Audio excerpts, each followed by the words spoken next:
Hello.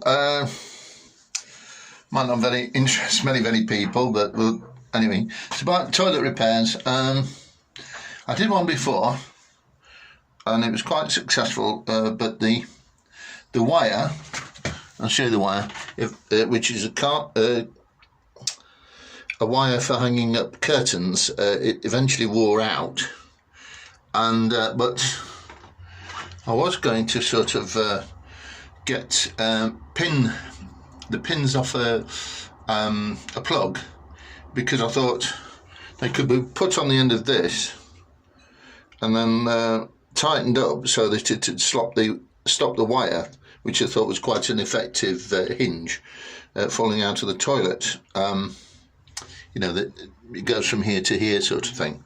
Anyway, but I had another idea when I was frustrated at not finding any pins, because I didn't want to put it back in the box. Yeah, I didn't basically want to use a plug that was still in use, and I couldn't find a spare one, and it sort of takes away the function of the plug anyway. So what I ended up doing, I found some good plastic string. I don't know if it'll focus on it, and I managed to thread it through.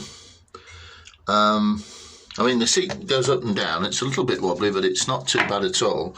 Plus, the string is quite strong, and the knot should stop it going through, you see. So as long as people don't come and sit down very heavily, they sit down nicely, so it's not that much of a mess around there sort of thing, and it should work quite well, and the string will be easy enough to replace. Anyway, you might be interested, and you know, I hope you haven't found this video too distasteful. Anyway, all the best to you, and keep inventing things if you're short of money. All the best. Bye.